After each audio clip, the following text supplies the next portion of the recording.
When I started this project, I thought I was going to write a kind of history of American progress on issues of race and other social categories. Um, I started in 2014 or so when the country had re-elected its first African American president. Um, stood outside the Supreme Court, my wife and I, when marriage equality became the law of the land. It felt like we were in a moment when the ideas that Franz Boas and Margaret Mead and Ruth Benedict and Ella Deloria and Zora Neale Hurston and others in their circle had championed had at last triumphed. And I was going to tell the story of how we got there. But then 2016 happened, and we began in the United States and in many countries around the world a new kind of struggle against some very old ideas that your nation, defined by culture or language or religion, is owed your special allegiance. The idea that race is biologically real and inheritable and determines your intelligence, your fitness, your ability to lead. The idea that gender is not expressed in different ways in different cultures and different societies and different time periods, but means only one thing for all time. And I realized that the book I was actually writing was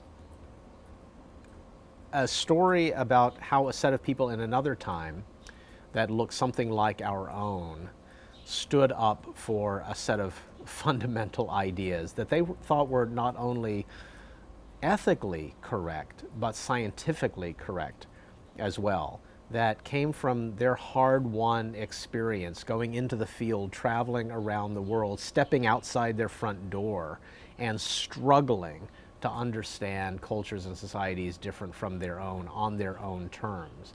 And in the process, turning their gaze back on their own society and making themselves, and by extension us, smarter about who we are. The person who also received the Anisfield Wolf in 1943 was Zora Neale Hurston for the book that gave me my title, because the phrase "Gods of the Upper Air" is contained in her autobiography, Dust Tracks on a Road, which won the award for nonfiction in that year. And what I realized too in working on this book is that Hurston is kind of the beating heart of the story. I think for many anthropologists now, if they were reading her works of ethnography, it would look much more similar to what social scientists in that field do now than the work of Boas or Mead or Benedict would appear. Hurston once described her field as literary science. That's how she put it on a Guggenheim application. And that's a pretty good description of what she did.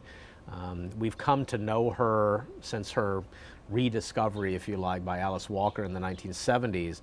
We've come to understand her as a novelist and read her as a novelist. She's now, read by school kids as one of our great American artists. But she was also a social scientist. She was also a social theorist of her era.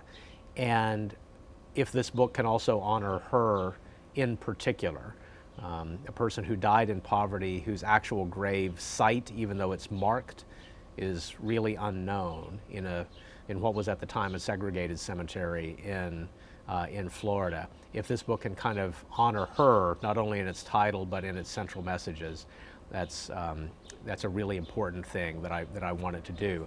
I thought I would also read a little bit of Hurston's social theorizing from Dust Tracks on a Road, Anisfield Wolf Book Award winner, where she is reflecting on what her science has taught her, what she's kind of learned in doing the field work that would take her to the Gulf Coast, would take her to Haiti and to Jamaica. The bit I'm going to read is also from a section of her book that was excised at the time. It was taken out by her editors because it was thought to be too critical of the United States at the time of the Second World War, too critical of racism in the United States at precisely the time that the U.S. was fighting a different version of racism in Nazi Germany. I do not say that my conclusions about anything are true for the universe, but I've lived in many ways sweet and bitter, and they feel right for me. I've seen and heard, I've sat in judgment upon the ways of others, and in the voiceless quiet of the night, I've also called myself to judgment. I cannot have the joy of knowing that I found always a shining reflection of honor and wisdom in the mirror of my soul on those occasions. I have given myself more harrowing pain than anyone else has ever been capable of giving me. No one else can inflict the hurt of faith unkept. I've had the corroding insight at times of recognizing that I am a bundle of sham and tinsel, honest metal and sincerity that cannot be untangled. My dross has given my other parts great sorrow. Like all mortals, I have been shaped by the chisel in the hand of chance, bulged out here by a sense of victory, shrunken there by the press of failure and the knowledge of unworthiness. But it has been given to me to strive with life and to conquer the fear of death. I have been correlated to the world so that I know the indifference of the sun to human emotions.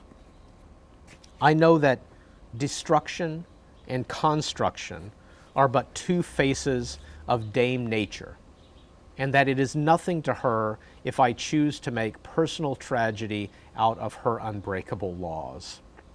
So, I ask of her few things. May I never do good consciously, nor evil unconsciously. Let my evil be known to me in advance of my acts, and my good when nature wills. May I be granted a just mind and a timely death. This was a section, as I said, that was taken out of her memoir because it was thought to be too critical, and there are other parts where she's being very critical of the United States. In another part of the same section, in reflecting on her own country, she says, "I will fight for my country, but I will not lie for her." And Hurston is here trying to give us, I think, a manual, not only for what it means to be a self-aware social thinker and social scientist, a self-aware writer, to have the perspective of the gods of the upper air, but she's also given us a kind of manual for everyday life. And that's what I think everyone in the remarkable group of people I've tried to write about and honor in this book, what all of them are trying to do.